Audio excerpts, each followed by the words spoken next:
Jai Shri Krishna, Jai Shri Ramachandra, Jai Shri Lakshmi Nrsimha.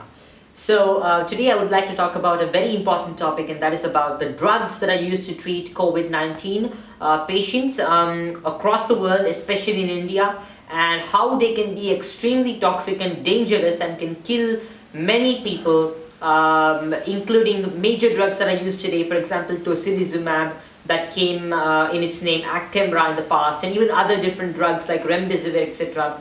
Do they actually help or harm more than they help? And what can we do as an alternative to this? So I've already made a video on COVID-19 and the different drugs and different ways that are being used to it, and how people are actually staying safe and instead destroying their health due to their own methods of staying safe, certain conventional methods of staying safe which are very bad for our health. So you can watch that video completely. It's titled "With Knowledge Comes Courage, Updates on COVID Situation," and it is on our new channel Awaken Conscience. Also, I would like to explain each one of these topics now. Starting with tocilizumab, here is a stat investigation that was proven to be correct, that hundreds of people died while taking an arthritis drug, but nobody alerted patients. And this is what happened. Along with that, many people have died, including from heart attacks, and there are more than 5 lakh. So there are more than 5 lakh or 500,000 side effect reports on rheumatoid arthritis drugs. And STAT also analyzed and found clear evidence that the risks of heart attacks, strokes, heart failure, and other conditions were as high or higher for Actemra patients than for patients taking some competing drugs. But whether it is a competing drug or not, this particular drug, tocilizumab, whichever name it comes under, it is extremely dangerous, and that is what the investigation talks about. And the other things were an upcoming lawsuit on Actemra, heart attack, lung disease, gastrointestinal perforation, and pancreatitis are many of them that come. And also in this, lung disease is very predominant. Why? Because during COVID-19 already the lungs are very weak, and due to the weak lungs, if such drugs are taken, the lung may become more weak, and therefore the patient may have more chances of dying due to the disease. So 1,100 patients in the United States had died while taking Actemra, and STAT's investigation found that hundreds of people using the medication died from heart problems, lung disorders, and also strokes. Heart attacks were 410 cases, strokes 359. My dear friends, these are just your recorded studies, but this drug is capable of harming more than what it is projected to be harming, because all that we can project with evidence is just a small fraction of what has really happened. We need to question what this drug is, and we need to ask the authorities about this drug and why they are using such a poisonous drug in the treatment of COVID-19, even when it is not proven to be of any use. Nowhere has the WHO or any other international organization clarified that this particular drug is capable of doing any good during COVID-19 treatment, and I'm going to explain that also. Now the next drug to be attacked is remdesivir. I'm not just attacking it without any facts, but here are the facts. So here is a Biopharma Dive article. Leaked data on Gilead's remdesivir suggests drug didn't help patients with COVID-19. Here it is. Patients in China who received Gilead's experimental antiviral drug remdesivir did not appear to recover from COVID-19 any faster than those who were given a placebo, according to a summary of data posted in error Thursday on the World Health Organization's website.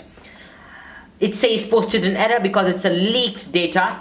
It's some leaked data, and the results from so these results come from a trial conducted in 237 people with severe coronavirus disease.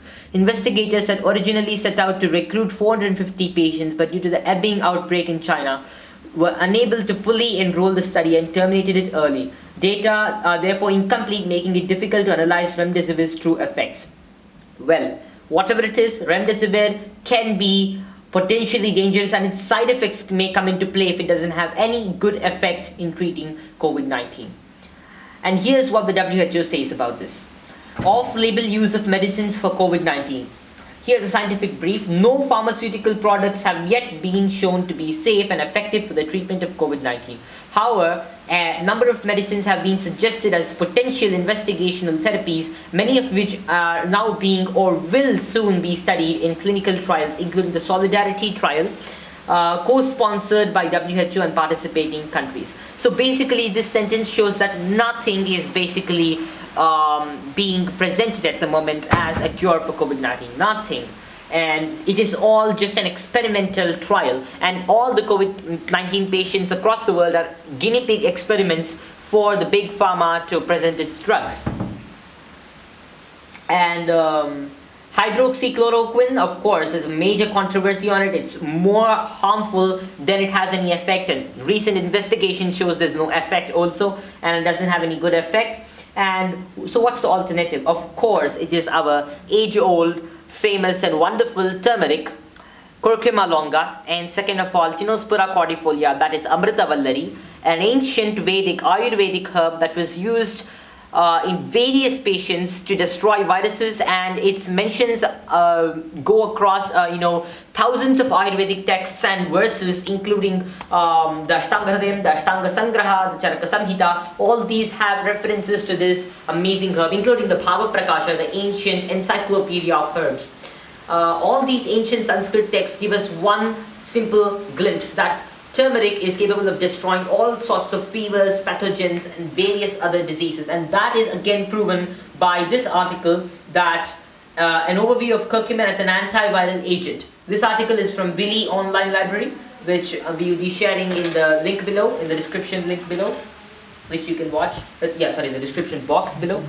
Curcumin can potentially target critical steps of the viral replication cycle. So it's going to stop the virus from it will be able to, if given a chance, to stop the virus from replicating. And very few studies have been conducted on this. If more studies are conducted, we might find even more positive references towards this. And it also is able to, inhibit viral attack. It is able to inhibit the replication cycle of the virus. And this is a complicated overview of our modern science. Our ancients found it in just a few simple sentences. Our ancients had just proven that it is capable of curing any particular disease. And even if certain people maraud against this particular ancient herb, they are just doing it out of jealousy and out of financial concerns for their own drugs. There's only one thing that can harmlessly cure COVID-19, or at least battle COVID-19, by helping our body and helping our immunity battle COVID-19, at least, if not even curing and destroying the virus, even though evidence shows it can do that also. But still, it is turmeric that is the final word, that gives out the final word, along with Giloi, Ashwagandha and many more herbs together. We need not go around searching for a drug that has these particular things. Instead, we can make it at home ourselves. We can buy turmeric roots and then grind them at our home itself, and then mix it with Amrita Vallari leaves or Giloi leaves, Chinospora cordifolia leaves, for people who are from countries other than India to understand clearly. You can use all these herbs together as a mixture, and you can watch my video Let's Keep the Virus at Bay, where I've given many more remedies towards this, including the fermentation process, which you can understand clearly in that video. So along with this, ventilators are the final killers to the COVID-19 patients. After this, ventilators are the final killers. First, the drugs destroy the immunity, heighten the incidence of mortality, as according to this data. I'm not saying that, but it's the data which is saying it, and that is really prominent. The data is not from some 1 or 2, 3, 4, 5 case. It is actually based on thousands of cases that these drugs have severe side effects and are capable of destroying a patient's health. And some of them don't even work. So ventilators finally kill the patients, as I've explained, through the diseases like ventilator-associated pneumonia, and forcing our bodies, it's called the respiratory muscular system to fail and stop utilizing its resources. And also finally, these drugs have been proven to be not effective or harmful in the treatment of COVID-19, and if any other information is supposed to be presented to counter what I'm explaining with the help of facts over here, maybe that needs to have a lot more evidence to prove that it is both harmless and effective, and it is more effective than turmeric. More studies have to be conducted on turmeric and its efficiency in battling COVID-19. So hope this video was informative and just triggered a thought process in your minds. So thank you. Jai Shri Ramachandra, Jai Shri Krishna, Jai Shri Lakshmi Narasimha.